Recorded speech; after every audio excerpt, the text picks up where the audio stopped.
það ekki svar sem ég hef sagt fyrir, 15 árum, ég hef ekki sagt það fyrir 10 árum, ég hef ekki eins og sagt það fyrir 5 árum, sko. Bara fyrir 5 árum og þar á undan hefði ég sagt, það er bara undir okkur komið og þetta og verið með eitthvað svona, bara við þurfum bara að vera með sín og þá bara vitum við hvert við erum að stefna og hvað ætlum að gera. En eins og veruleikinn núna, þá er svarið mitt eiginlega, það fer bara rosalega eftir því hvernig heimurinn þróast. Við eigum heima með Norðurlöndum, við eigum heima með Evrópu, við eigum heima með þá MB8 í ýmsum skilningi, líka Bretlandi og já, Kanada og þetta er ekki flókið og ég held að kannski bara flestir geti tekið undir þetta. Þetta verður reynst okkur innan eða utan ESB þetta hefur reynst okkur vel. Áhyggjur mínar hins vegar lúta því að við einhvern veginn séum bara ekki alveg að taka nægilega alvarlega hvaða böndum við þurfum að bindast líka formlega til þess að þau trosna ekki þegar raunverulega reynir á við einhverjar ítrustu aðstæður. Komið sæl og velkomin á Flekaskil. Við erum hér í þætti 15. Ég heiti Þórdís Kolbrún Reykjur Gylfadóttir. Og ég heiti Dag B. Eggertsson. Og við ætlum í þessum þætti að halda áfram með smáríkja vangaveltur og setja í samhengi við svona alþjóða samstarf Íslands. Sögulega svolítið og þú í þínum nördaskap og grúski ætlar að varpa ljósi á hið ýmsa og setja í eitthvað samhengi fyrir okkur. Já, sko, nú er búið að kynna mikið undir væntingunum en það sem að svona, fyrir röð tilvíluna hefur verið svolítið áhugavert, finnst mér, í þessum umræðum hjá okkur, er þegar að maður svona átt að sjá því hvað maður veit í raun lítið ákveðna svona lykil atburði í sögu þjóðarinnar, svo þegar maður fyrir að bóra sig aðeins ofan í það, þá er svo áhugavert hvernig hugmyndir okkar alþjóðasamstarf hafa breyst og hugmyndir okkar að hluta til kannski sjálfstæðið líka. Þá er ég að tala þegar við vorum að ræða hérna í einum þættinum, fórum alveg aftur til sko fullveldisins 1918, hvaða var stór hlut af því yfirlýsing að lýsa ekki stríð og hendur nokkuru annari þjóð og svona þessi hlutleysis stefna og aftur þegar við verðum lýðveldi og síðan meira að segja göngum í NATO, að þá er það rosalega sterkur þráður hjá öllum flokkum að hér verði aldrei her á friðartíma. Svo bara breytist heimurinn og við gerum varnarsamningu við Bandaríkin bara örfáum árum síðar og þá út af hlutum sem er út í heimi að þá er það bara breytt og matið er það að þurfi her á friðartímum. En það sem hefur komið líka bara óvart að því við vorum að tala smáríkin og skjólkenninguna og vorum svolítið að ræða svona varnar- og öryggismálin í síðasta þætti, en það er þessi efnahagslega vídd. Og þar kannski svolítið eins og í varnarmálunum höfum við verið með þá sjálfsmynd að við höfum verið með eigin gjaldmiðil, íslensku krónuna og fullt sjálfstæði því, en þegar maður fer að skoða það sagfræðilega að þá komi bara dálítið mikið óvart hvað það er í raun takmörku, já, það er miklu flóknari saga og til þess að geta bara heimilda að þá var ég að grúska eitthvað í tengslu við Evrópuumræðuna í skýrslu sem að Hvað segir? Erst þú? Já, ég er aðeins í henni að skýrsla sem að var gerð af Alþýðusambandi Íslands og Samtökum atvinnulífsins og Viðskiptaráði. Dálítið svona úr ólík átt ekki satt, 2014, eftir að viðræðum hafði þá verið hægt, bara til þess að taka stöðun á því hvar þar stóðu, hvað stóð út af, hver væru helstu álitamálin og hvað lægi fyrir. Og það verið ekki annað sagt en það verið fengið einvalalið aðeins á sínum tíma og meðal annars reyna núverandi fjármálaráðherra en sá sem er samt svona aðal höfundur efnahagskaflans er núverandi seðlabankastjóri Ásgeir Jónsson og hann er nú svolítið þekktur fyrir að hafa líka áhuga á sagnfræðinni og rekur það að sjálfstæði gjaldmiðilsins var ekki stórt mál þegar við verðum fullvalda. Þá Danmörk búið að vera eins og skandinavísku þjóðunar inn í sko myntbandalagi Norðurlanda frá sko 1870 og þetta tengdist því að myntir voru á gullfæti og svona hlutir sem að við höfum kannski ekki svigrúm til þess að fara yfir hér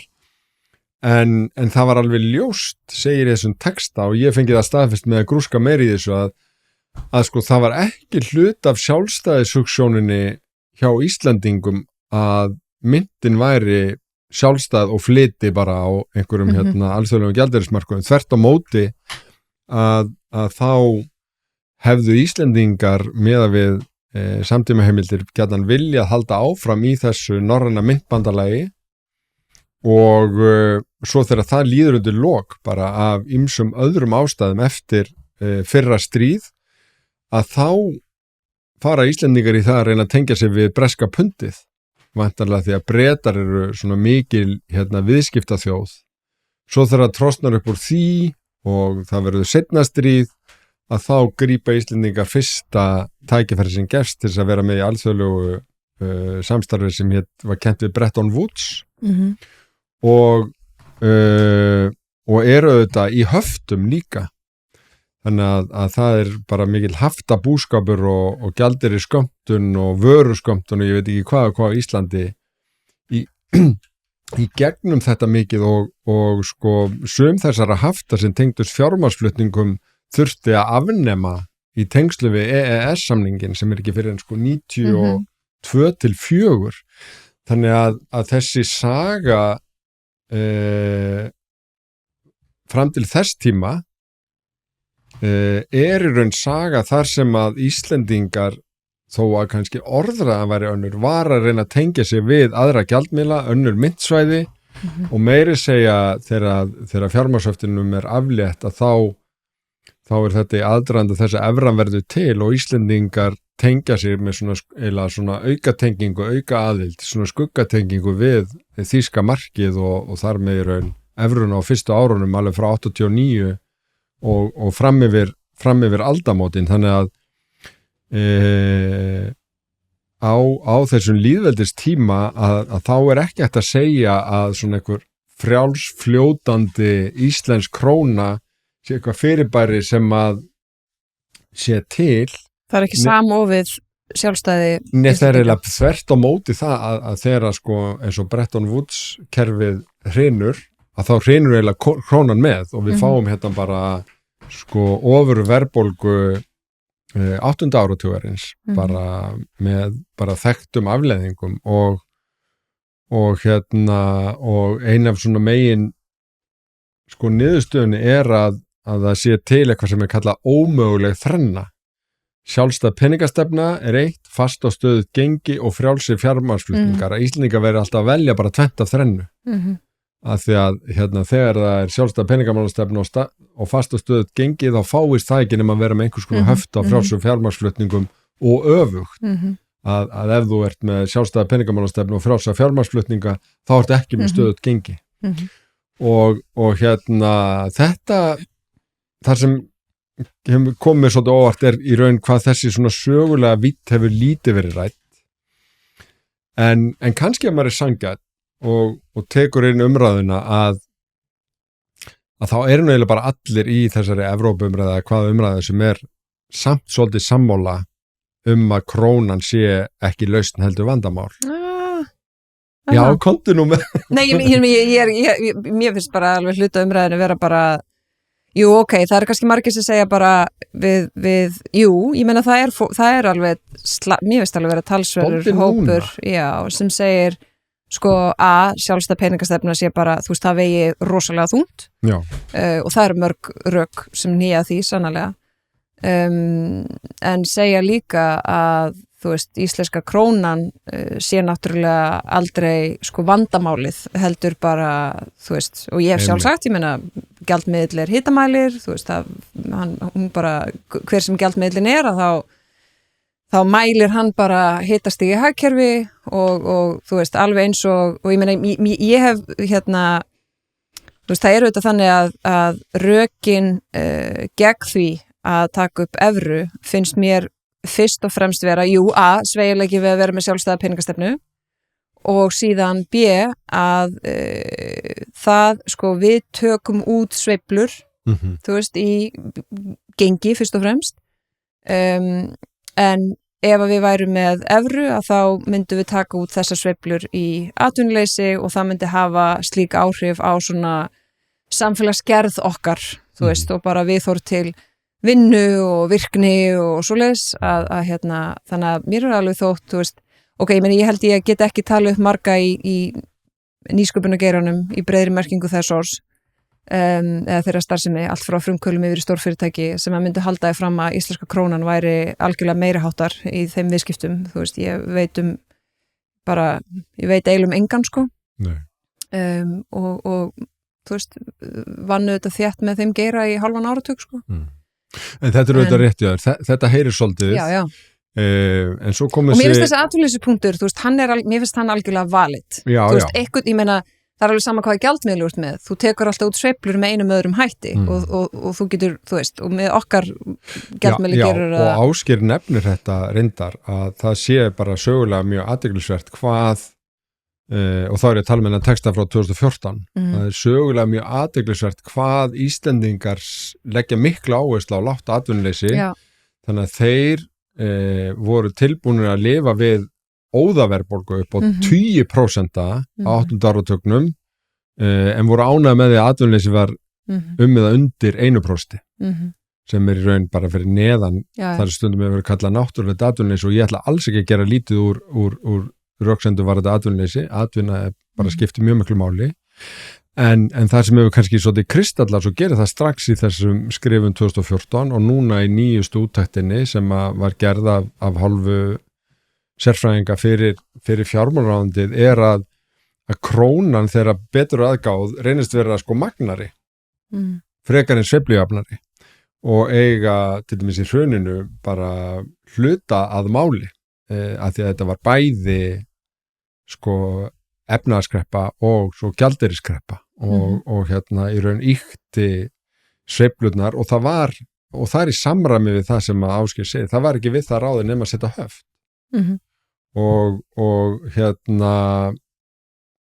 þannig að sko niðurstaða hans fyrir rúmum 10 árum að það er þægilegt að vísi eitthvað sem er svona gamalt að því að það er þá ekki hluti af einhverju bröldi og rifrildi sem er í gangi núna var að hann taldi sko sjálfstæðu krónuna ekki hafa veitt Íslandi raunverulegt peningalegt sjálfstæði með stöðuleika heldur leitt til hærri og sveiflukendari vaxta, meiri verðbólgu, gengisveiflna viðskiptakostnaðar og reglulegra þarfar fyrir gengisfellingar eða fjármagnshöft. Með evru myndi Ísland fórna formlegu sjálfstæði í vaxta og gengismálum, hann er alveg skýr með það, en fá í staðinn lægri verðbólgu og vexti, stöður í fjármögnun, greiðsluhæfan alþjóðlegan gjaldmiðil, öflugri lánveitenda til þrautavara og aukin viðskipti og ávinningurinn væri miklu meiri en kostnaðurinn og hann raunar notar orð sem ég þannig að finna hérna einhvers staðar í pappirunum hjá mér sem að er dálítið gott, það er ekki hugtak sem er mjög mikið hérna notað en er orðið velferðar ábati fyrir Ísland og hérna þannig að mér fannst þetta áhugavert líka út af svona sögulegu vittin í þessu og svona ákveðinni svona grunngreiningar fyrir utan það að hann er býsna bjartsýnn á sko hvað það tæki stuttan tíma að taka upp evru ef það yrði ákveðið að fara í það verkefni því að það hefur líka aðeins verið umdeilt og hérna þannig að svona þetta er áhugavert líka út frá þessar svona orðræðugreiningu að þú veist við svona eins og í varnarmálunum þá tölum við stundum eins og við séum hlutlaust, tölum eins og við séum alveg sjálfstæð, svo þegar maður rekur sig í gegnum söguna þá erum við eins og smáríki eiga að gera með að við kenningarnar skjólkenninguna að leita inn í samstarf eins og við lifandi getum alltaf þegar við getum, en það við gengið á ýmsu í efnahagslega þó að það við gengið betur varnarlega. Já, ég held líka að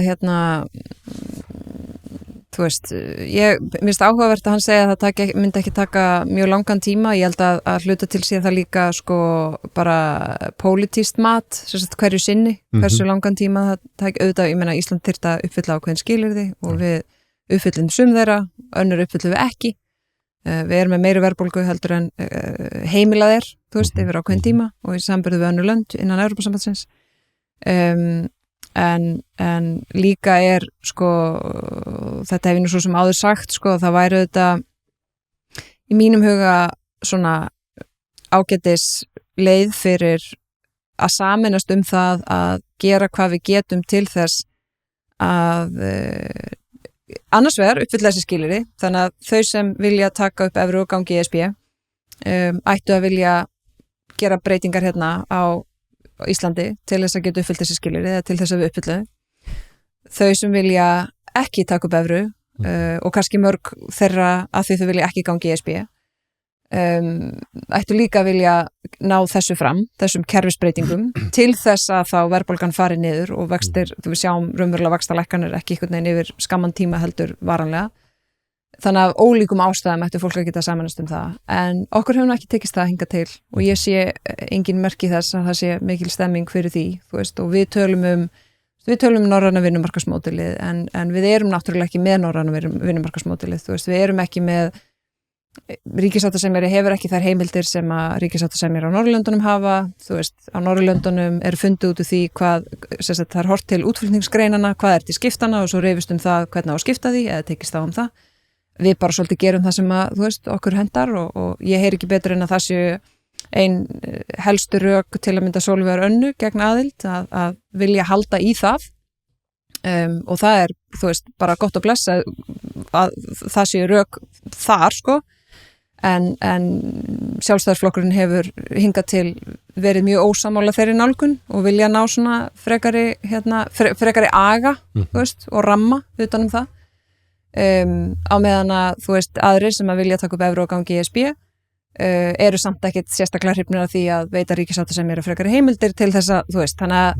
þetta svona í mínum huga ætti þetta vera eitthvað sem við getum saminast út frá, sko, af ólíkum ástæðum en við erum ekki beint að gera og þessar, sko, þetta svona vantraust sem að þú veist, á vinnumarkaði, þú veist, í kjarasamningum bara sögulega svo litið það auðvitað alveg hægt að velta því fyrir sér, þú veist, hvort kemur undan, sko, ekki að hænan, þú veist, í því ég meina, vantrausti meðal annars vegna þess að forsendur standast ekki og hvers vegna gera það ekki, sko, þú veist þannig að ég held að, ég meina enginn getur haldið fram að íslenska krónan séu töfrar eða það að taka upp evru séu ykkur, þú veist, töfralaust, þetta allt bara vinna og mér hefur svona svolítið þótt við hérna á Íslandi, þú veist, við höfum alveg, við viljum hafa verðbólguna minni, við viljum hafa vextina lægri, en viljum við það í raun, þú veist, erum við tilbúin að gera það sem þarf til þess að ná því niður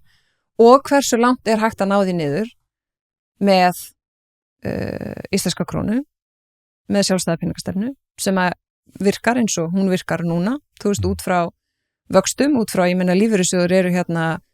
ofboðslega stórir í íslensku hagkerfi, gríðarlega stórir, gríðarlega umsvifamiklir.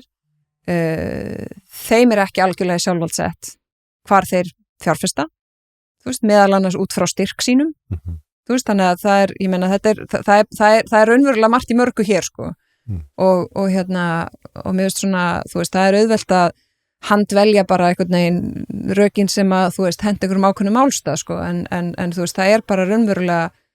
margt í mörgu og svo sumt af þessu eitthvað sem að kannski ekki alveg hægt að segja til þú veist, það ekki hægt að benda á einhverja meðaltalsvexti og segja, þú veist, við myndum vera með svona lága vexti að því það meðaltali, ég meina, þú horfir á Evrópusambandsríkin, þá það bara mjög mismunandi og það sama og þá við þú veist, að við værum með svo mikið atvinnuleysi að því það eitthvað meðaltali, ég meina, það líka bara mjög ólíkt eftir ríkjum og sama með, þú veist, hagvöxt og kaupmátt og allt þetta, þannig að mér finnst svona mjög margir í þessar umræðu svona velja dálítið, þú veist, en eins og ég nefndi á hann, ég meina ég hef ekki hitt mörg til dæmis nýsköpunarfyrirtæki af öllum stærðum og gerðum sem að eru þeirra skoðunar að íslenska krónan sé slík gjöf þegar kemur að fjármögnun, þú veist, við erum með litla erlenda fjárfestingu í Íslandi og það er alveg skýring að okkar helstu atvinnuvegir eru ekki galopnir, þú veist, við erum með mjög meðvita ákvörðun að við séum ekki með opna heimild á erlendri fjárfestingu í sjávarútvegi og við erum stór og sterk í sjávarútvegi, við erum með, þú veist, sterkan iðnað, orkufrekan iðnað og orkuframleiðslu, langstærstur hluti orkuframleiðslu í Íslandi er í opinberri eigu og það er ekki stemming fyrir að breyta því, þar leðandi hefur það áhrif á, þú veist, erlenda fjárfestingu þar og svo erum við með ferðaþjónustu sem er risastór atvinnugrein á Íslandi sem er auðvitað mjög samofin, þú veist, náttúru, auðlindum, náttúru landsins og við erum ekki með galopna heimild þar heldur, þannig að þú veist, það eru mjög svona valid skýringar, eða þú veist, það bara eru skýringar á því af hverju við erum ekki með mjög mikla erlenda fjárfestingu, en hún er rosalega lítil, allt of lítil og þegar að þú ert erlendu fjárfestir og horfir á ykkur 2, 3, 4, 5 þú veist, 2, 3, 5 ólíka fjárfestingakosti og einn þeirra er með gjaldmiðil sem þú veist, sem er aðeins flóknar en hinnir að þá þarf, þú veist, rosalega lítið til að þú bara horfir eitthvað annað, sko. Þannig að ég held að það sé erfitt að halda þig fram að þú veist, það er erfitt að festa hendur á það hvað yrði, skilurðu, og svo er ýmislegt annað sem að myndi, þú veist, breytast og eins og ég segi, menna, það eru ólík rök og kostur og gallar og ekkert sem er, þú veist. En þú nefndir, sko, þú er ekki heyrt í mörgum nýsköpunarfyrirtækjum sem að verður hrifin af krónunni, en hvað verður hitt mörg heimili sem verður hrifin af krónunni? Ég held að þau sé nefnilega ennþá færri. Já, en þar er það samt, þú veist, heimilin, þar er það út frá, þú veist, stýrivöxtum og verðbólgu. Já, bara raunvöxtum, sko. Já, en þá segja móti, þú veist, en hvað er fólk hrifið af því að semja launahækkanir? Það virðist vera rosalega hrifið af því, þótt að það hafi áhrif á það hvernig verðbólga og þar með, þú veist, stýrivexti líka þróast. Já, vissulega, en við erum að reyna að, ekki sagt, að skerpa skilningin á því hvað króna hafi með þetta að gera. Og þú veist, þetta var ekki minn megin starfi þegar ég var, þú veist, í 20 ári borgarpólitík. Eftir ég kom yfir í landsmálin og fór að sökka mig meira í þetta og kom mér það raunar mjög mikið og óvart hvað vaxtamunurinn milli Íslands og Evrulandana, það er smá breytileiki þar, en sko raunvaxtamunurinn er núna og yfir 4%, þú veist, sögulega milli 3 og 4%, þetta eru bara milljón á hvert heimili á hverju einsta ári, miðað við svona einhverja meðal skuldsetningu og ef maður hlustar eftir umræðunni, ég hef hlustað á hlaðvarp með bankastjóra, fjárfestum, að sko jafnvel þeir sem eru á móti einhvern veginn því eða svona hikandi við að stíga skrefið inn í Evrópusambandið eru að halda alveg frábæra ræður ókosti krónunar. Bankastjóri Arion banka orðaði þannig að krónan er frábær til að eiga en hörmuleg til að skulda. Og ég held að hann hafi bara talað beint inn í hjörtu íslenskra heimila þarna því að sko það er ekki bara það að íslensk heimili borgi meira á hverjum einasta mánuði, þetta eru 130.000 á mánuði í svona bara, þetta er svona dæmiger fyrsta kaupa eign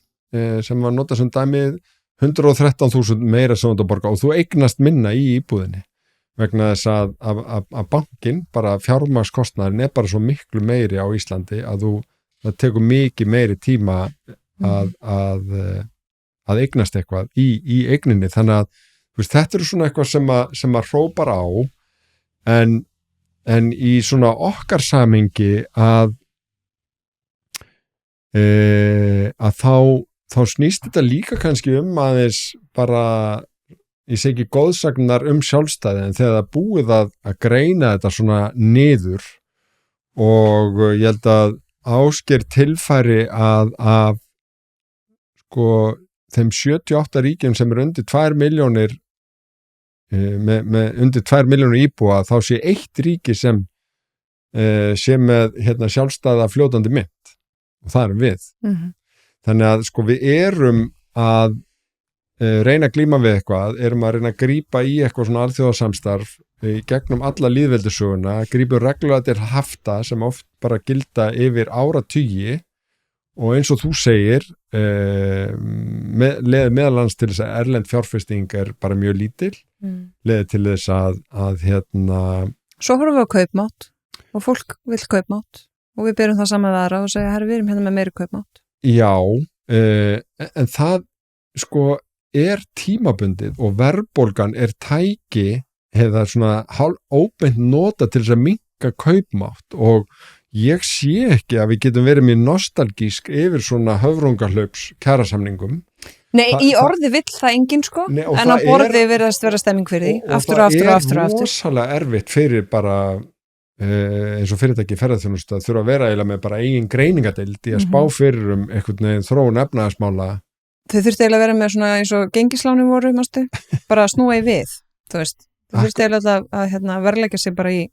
Akkurat, og við þessu sko til alveg ágætis lausn sem að fara inn í myntsamstarf, það ekki gallalaust. Ég trú ekki að segja þetta. Nei, það ekki gallalaust og það alveg rétt að svona fræðilega að þá gæti krónan nýst við að bregðast í áföllum. Já. Og að láta þau áföll ganga hratt í gegn. Síðast þegar var stóráfall 2008 að þá treystum við, þá sáum við að krónan var svo veik og myndi lenda af ennþá meira bylmingshöggi á heimilum og fyrirtækjum, þannig að við treystum henni ekki einu sinni í það verkefni, heldur settum líka höft. Þú veist, hún fjallum 50%, svo settum við líka höft. Þannig að mér finnst við ekki alveg vera heiðarleg í því þegar við erum að tala hvað hann hefur reynst vel í þessu, því að síðan höfum við allan sko 9. áratuginn þar sem við innleiddum verðtryggingu og skildum sko heimilin eftir bara að skuldirnar fóru til himins í allri verðbólgunni en launin eltu alls ekki þá. Það bara þessi svona nýjasti kafli sem verður sæmilega sátt við þegar við höfum verið með yfir 1000 milljarða gjaldeyrisvarasjóð til þess að styðja við krónuna, þannig að þú veist, og ég veit, þetta alltaf rosalega tæknilegt og svona, en mér líður stundum eins og bankastjórinn hafi hitt svolítið naglan á höfuðið að bara mjög margum sem finnst þægilegt að eiga krónuna séu sátt við hana en þeir sem skuldana séu það ekki og mér finnst ekki alveg svona nóg mikil sko jafnvægi og svona ég held að einhvern tímann eigum eftir að horfa tilbaka og hugsa á hverju vorum við svona rosalega lengi að taka þessa ákvörðun og laga þessa hluti því að það eru svona þjóðir af okkar stærðargráðu og töluvert stærri eru ekki mikið að spreita sá þessu og sagan finnst mér ekki verið að segja mér þegar ég er búin að grúska í þessu núna að við höfum af einhverju svona glæstri árangursríkri sögu sem góð fyrir alla að segja þó að það sé alveg margt frábært í íslensku samfélagi og við séum ríka auðlindum og séum að nýta það vel, við erum öllum samanburðarlistum menntuð að ýmsu leyti en mér finnst fólk reyndar hafa svona gengið svolítið langt í að reyna að stilla tölunum jákvætt upp í þessar Evrópumræði núna því að þegar nánar aðgáða þá kannski ekki verið að miða við sömu tímabilin í samanburðarútreikningunum, það ekki verið að miða við hagvöxt á mann og svo framvegis sko. Eitt af það sem ég tek út úr þessari Evrópumræður að sem mikill talsmaður EES-samningsins að mér hefur þótt ánægilegt að sjá ýmsar raddir sem hafa svona verið meira á neikvæðri hliðinni gagnvart EES-samningnum virðast nú vera mjög kattsáttir með EES-samningin. Ég það beinist þannig að hörðustu andstæðingar EES-samningsins á sínu tíma eru núna nota svolítið sömu rökinu og þau notuðu gegn EES-samningnum en bara núna gegn því að taka upp viðræði við Evrópusambandið. Við erum þá allavega öll sammála að EES-samningur, eða þú veist flest,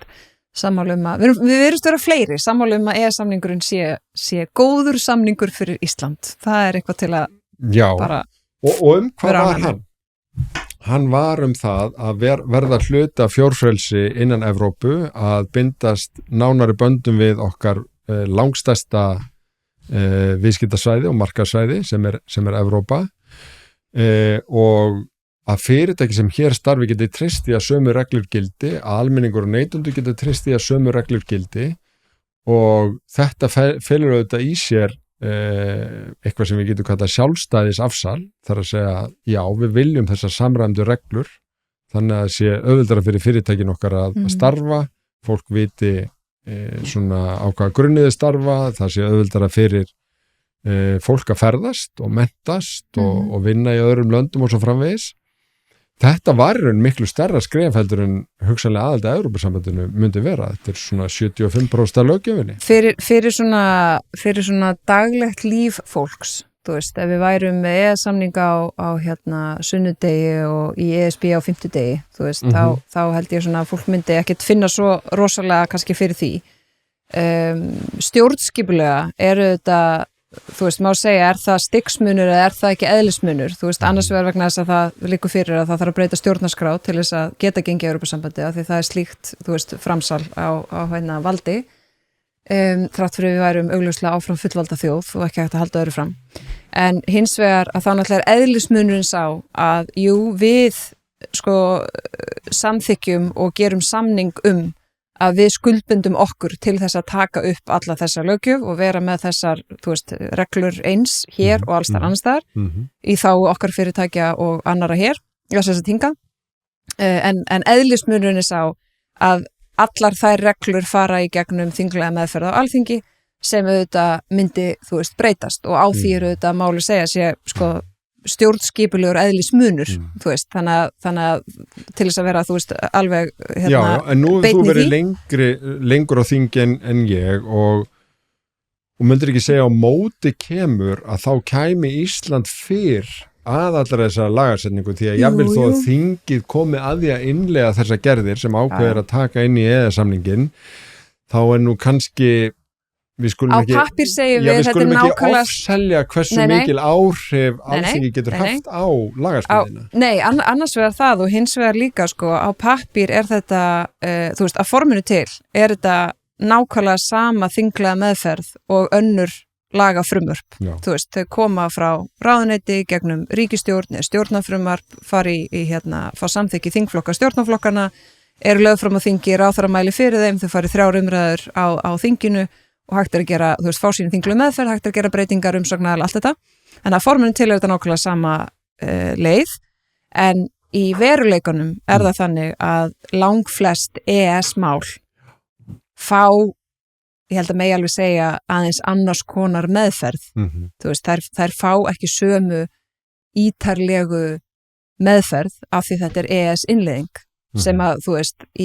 á mannamáli þýðir það er búið ákveðið að þetta er búið að fara gegnum sameiginlegu EES-nefndina, þú veist, okkur ber skylda til þess að innleiða þetta og við gerum það. Þannig að það er unnið, alla jafna er unnið öðruvísi með þau frumvörp, heldur en með frumvörp sem eru smíðuð frá grunni, þú veist, inn í einhverjum ráðuneytum sem síðan koma í þingið. Og ég held að þetta geti allir verið sammála og ég hef alveg átt alveg samtölunir á þingi við, þú veist, þingmenn miðflokksins sem voru þá í rauninni að benda á þetta til þess að svona, að ég túlka sem svo gagnrýna EES-samningin, þú veist, og hvað við höfum lítið þetta að segja.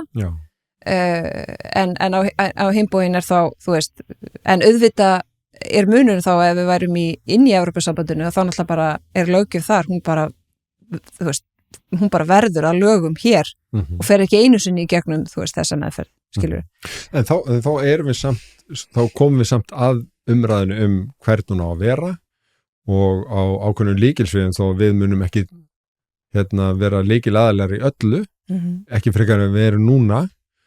að á lykilsviðum eins og í sjávarútvegi, þar sem á nú að fara að endurskoða sjávarútvegsstefnu á næsta ári, að þá hef ég allavega fulla trú að við séum í betra aðstöð heldur en nú að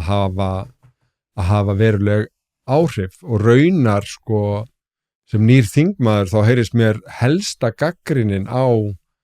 löggjöfuna sem kemur frá Evrópusambandinu ekki vera á hana sjálfa heldur á þær viðbætur sem að íslensk ráðuneyti og hagsmunaaðilar gera á þeirri löggjöf og kalla þær ýmist gullhúðun eða blýhúðun. Þannig að stundum líður manni eins og þeir sem setja þá gagnrýna hvað harðast fram séu svo ánægðir með löggjöfuna sem kemur frá Evrópusambandinu eða vilji bara helst hafa hana bara samþykkta óbreytta. Já, af því að við erum ofta að hlaða ykkur auka dóti á hana, sko. Akkurat. Sem eru auðvitað óþolandi. Ég getur verið það ef það óskynsanlegt en leið sko ef maður hugsa bara út frá þingræðinu og fullveldinu og auðvitað þá höfum við rétt á því að innleiða þetta á ýmsan hátt. Já, það er alveg rétt, en gagnrýni snýr náttúrulega ofta því að sko þótt, að svona það er þessi tilhneiging til þess að setja alls konar auka hluti inn í eitthvað sem er EES-innleiðing svona í þeirri trú að þú veist, það verður kannski ekki endilega grandskoðað því þetta er eitthvað sem er EES-innleiðing. En það eru auðvitað skylda að taka sérstaklega fram ef verið er að bæta ykkur við. Þannig að, þú veist, og það eru auðvitað heiðalegt gagnvart þingmönnum sem að fara með málið í þinglega meðferð og meðhöndla það og endanum, þú veist, kjósa annarkvort með að mótið að sitja hjá að það sé gagnsæi í því, þú veist, hvað er raunverulega hluti af EES-innleiðingu og við erum skuldbundin, þú veist, að þjóðarétti að innleiða og hvað eru viðbætur, þú veist, í þeim frumvörpum. Og við getum alveg gert betur í því. En ég ætla aðeins að taka upp þráðum frá þér að þú sagðir að það væri ánægilegt sem ég sammála að væri núna svona bæði þverpólitísk og bara eiginlega nánast allstaðar í samfélaginu ánægi með EES-samningin og stuðningu við það sem var alls ekki áður. Ég veit ekki hversu djúpt er á því en svona, veist, maður tekur eftir svona breyttum tón. Já, af því að sko, ég held að bæði þegar við göngum í EFTA á sínum tíma sem var svona forveri þessa alls og gerum EES-samningin að þá sýndu sko skoðanakannir að svona meirihluti þjóðarinnar var eiginlega á móti og það var sannarlega tekist á þetta inn á þingi, minna EFTA en mjög mikið EES, það var á þeim tíma lengsta umræða þingsögunar. Þannig að sko það er einhvern veginn hlut af sög okkar að svona þessi samskipti og samstarf við aðra þjóðir fyrir utan Norðurlandasamstarf getur komið að því eftir en þetta Evrópusamstarf eins og NATO hefur verið rosalega umdeilt í pólitíkinni og mikið rætt og harkalega oft á þingi. Við vorum seinum borð í EFTA og ein af gagnrýninni sem að heyrðist þá var að við værum það sein að þjóðirnar sem að þar voru inni voru á leiðinni inn í efnahagsbandalagi eins og það hét þá og það var bara mjög margt til í því að bara hluti þjóðana sem var hluti af EFTA var á leiðinni inn í efnahagsbandalagið og gerði það bara En EFTA hefur gagnast okkur alveg ótrúlega vel og svo er þetta eiginlega ennþá meira áberandi þegar að EFTA þjóðirnar gera EES-samningin Sviss reyndar fer frá borði mjög fljótt en eiginlega bara allar hinnar sjá EES-samningin ekki sem endastöð og það kannski svona kemur spáns fyrir sjónir fyrir okkur þegar við erum að ræða þetta í okkar samhengi með við þann mikla stuðning sem er við EES-samningin en ég var svolítið hugsið sko eftir Brexit í Bretlandi þegar Bretar ákveða að segja skili við Evrópusambandið algjör mistök að langflestara mati núna en enga síðu þeir gerðu það og þá kom upp svolítið umræða hér hvaða tækifæri væri í þessu fyrir Breta og hvort að það væri nú ekki bara raki fyrir þá að verða hluta EES-samningnum og ég hitti íslenska lögfræðingar sem voru kallar á málþing, Dóra Seftíne sem er sérfræðingur í þessu í Bretlandi til þess að útskýra hvað EES-samningurinn fæli í sér og af lýsingun og viðbröðunum sem að hún fekk við þeirri kynningu sinni er ýmislegt sem segir mér að Bretar sáu þetta sem bara algjöra niðurlægingu að setja einhver staðar og fá bara senda löggjöf sem þau yrðu að taka upp með stjórnskipulegum hætti í sína löggjöf í staðin fyrir að vera við borðið og ræða hvaða löggjöf verið skynsamleg og hvernig þetta útfærana og svo framvegis. Já, en svo var náttúrulega, ég man eftir þessu umræðu, sko, en þú veist, það var auðvitað allan tíman algjör, þú veist, pólitíski veruleiki var náttúrulega sá að, þú veist, eftir á allt sem undan hefði gengið, það hefði Bretar aldrei, þú veist, tekið upp samning með frjálsa för fólks, ég meina megin, þú veist, þrýstingurinn á að ganga úr Evrópusambandinu var til þess að ná tökum einhvern veginn á því og þú veist, þar ertu bara með frjálsa för, þú veist, innan svæðisins og hérna vissulega, og ég ætla alls ekki að halda öðru fram, en ég held að þessi stjórnskipulegi þáttur sem við virðum svona sætt okkur við eitthvað sem ég held að fyrir þjóð sem hefur verið inn í Evrópusambandinu viti hvernig hlutinni virka. Þetta eru svona óbein skilaboð til okkar að vanmet ekki tækifærin sem felst í því fyrir okkur að vera við þetta borð og hafa áhrif og ekki bara tala okkar máli heldur við vissar kringustæðum þegar það er samþykki allra,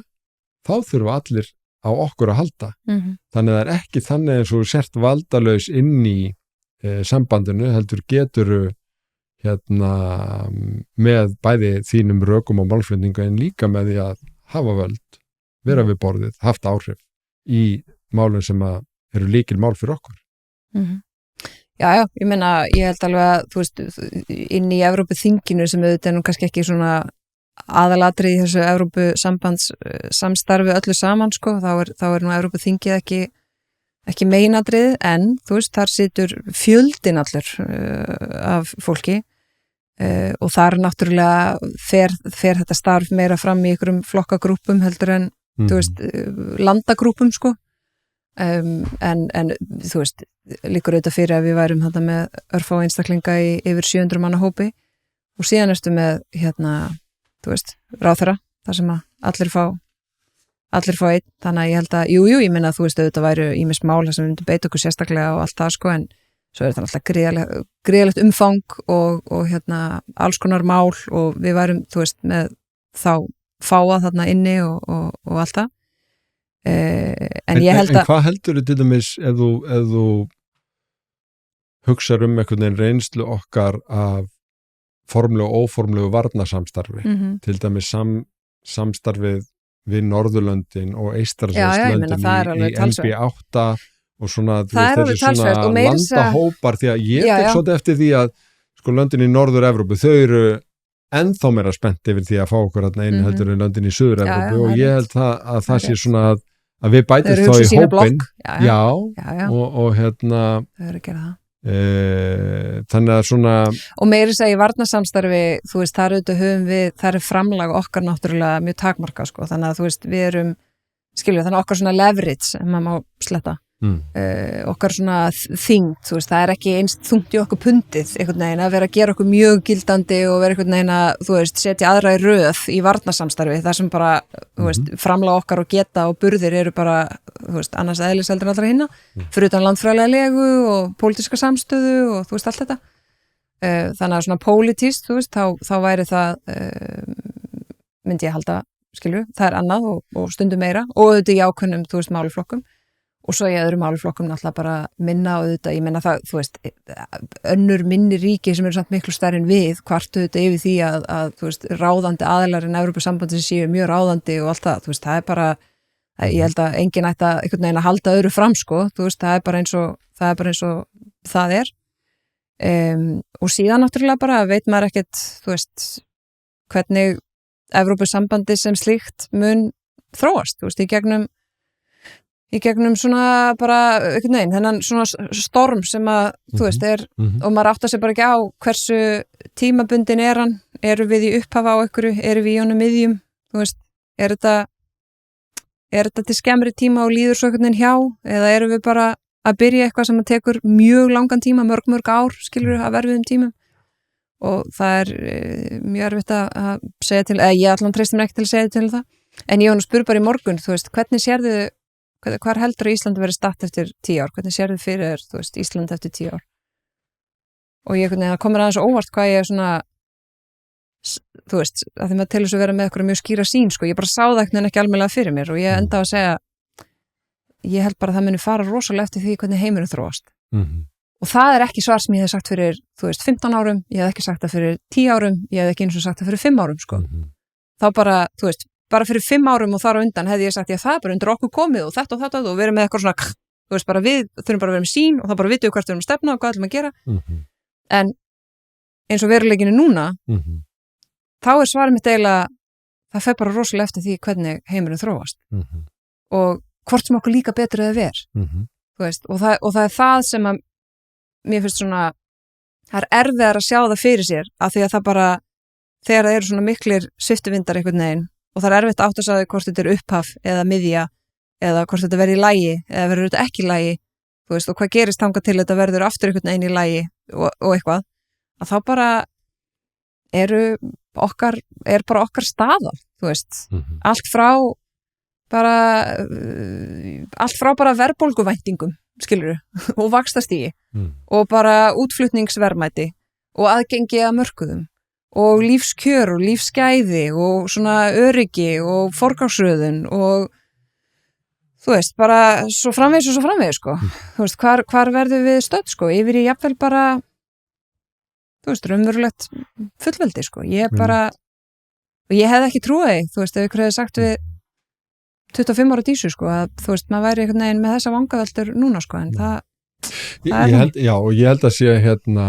kannski erfiðar að spá heldur en að segja hvað maður vill eða sér fyrir sér. Já, algjörlega. Því ég held að maður getur hugsað sér svona nokkra mismunandi sviðsmyndir sem maður getur kallað þróun þessara heimsmála og ég held að í mjög mörgum þeirra skulum við segja muni skipta meira máli að vera í eins þéttu sambandi við líkt hugsandi þjóðir, líkt hengjandi þjóð. Þá ég að hugsa meðal Norðurlöndin, þá ég að hugsa svona þessar þjóðir sem við höfum hingað til rækta mest samband við. Og ég hef ekki lent því að sko bak við mína sýn á einhvern veginn hvar við eigum að skipa okkur í sveit líka ákveðin framtíðarsýn á það að við eigum heima með Norðurlöndum, við eigum heima með Evrópu, við eigum heima með þá MB8 í ýmsum skilningi, líka Bretlandi og já, Kanada og þetta ekki flókið og ég held að kannski bara flestir geti tekið undir þetta. Innan eða utan ESB þetta hefur reynst okkur vel. Áhyggjur mínar hins vegar lúta því að við einhvern veginn séum bara ekki alveg að taka nægilega alvarlega hvaða böndum við þurfum að bindast líka formlega til þess að þau trosna ekki þegar raunverulega reynir á við einhverjar ítrustu aðstæður. Og þetta sjáum við með Dani og grænlendinga í Grænlandsmálinu og þetta að sjá fyrir sér í ýmsum málum og þarna finnst mér við svolítið bjarsýn og bláeygg stundum. Ég bara verð að segja það og ég þó ekki að spá einhverjum heimsendi. Mér finnst bara ekki ábyrgt annað en að við hugsum okkur í gegnum þetta. Já, ég algjörlega sammála því að hugsa okkur í gegnum hlutina, melta veruleikan eins og hann og eins og ég hef hamrað á að horfa á heiminn eins og hann en ekki eins og myndi vilja hafa hann en á sama tíma að þá sko oft svona svipaðar raddir sem segja sko sumar þeirra halda þið fram bara að hlutinni séu ekki eins alvarlegir og þeir kannski eru eða við viljum halda fram með séu og svo getur einhver aðri deilt það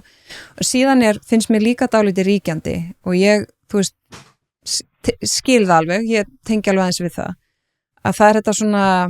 skortur á trausti að þessi lína sko já en hvað heldurðu, ég meina heldurðu í alvörunni að ef á reyndi þá horfa allir bara inn á við, það sjá allir bara sig, trúur í alvörunni að skilur við ykkur bandalög og hérna en þá líka áhugavert að þar skiptist líka svolítið þau sem að hafa áhyggjur af samstöðu innan bandalagsins sem heitir NATO og svo samstöðu innan bandalagsins sem heitir Evrópusambandið, og þetta mjög ólík bandalög, ólík dýnamík, ólíku stofnanastruktúr, hvernig þetta uppsett og ólík svið og allt það. Þannig að aftur, ég meina, mér finnst ekkert, það ekki í þessu sem eitthvað svona, bara setur þetta upp hérna í Excel-skjal og bara hver getur ekki séð hversu augljóst þetta það alveg, ég meina, í þessu eins og mörgu öðru, annars verður bara margt í mörgu og þegar óvissun svona mikil, að þá líka erfiðar að einhvern veginn máta sig, þú veist, en svo þetta líka bara spurningum hversu þungt vega mismunandi atriði fyrir þér, skilurðu? Já. Og það þú veist, það bara, og því leitinu til, ef allir keppast að segja, þú veist, treysta einhvern veginn þjóðinni og treysta almenningi og eitthvað, þá verður við líka bara að meina það, þú veist, herru, við verðum bara, ég meina, það verið að gera þá kröfu til hvers og eins, að þeir taki einhverju upplýsta ákvörðun hvert vilja stefna og það mjög mismunandi hvaða mat fólk leggur á það og það sem ég hef mestar áhyggjur af upplifi ég sem svona bara bakgrunnstónlist hjá flestum. Já. Og ég verð bara að reyna, þú veist, ég skil það alveg, en það breytir því ekki að, þú veist, það eru þættir sem ég hef áhyggjur af, sem ég hafði ekki áhyggjur af fyrir 5 árum og hvað þá fyrir 10 árum og enn síður fyrir 15 árum og en ég hef í dag. Já. Nákvæmlega, ég að verða svolítið svona í þessum varnar og öryggismálum, ég var svona beltismadur. Já. Veist, ég bara svona gerði upp við mig að ég stytti NATO og mér finnst það skynsamleg en núna ég er ekki að sveiflast yfir í það að vera axlabandamaður, ég held við þurfum bara bæði. Já, það ekki ágætis lokaorð? Það bara ágætis lokaorð og við höldum áfram að flétta þessa þræði úti í sumarið. Yes. Takk fyrir í dag. Það svo geggjaða sumri í rigningunni, bara til hamingju Austurland með veðrið.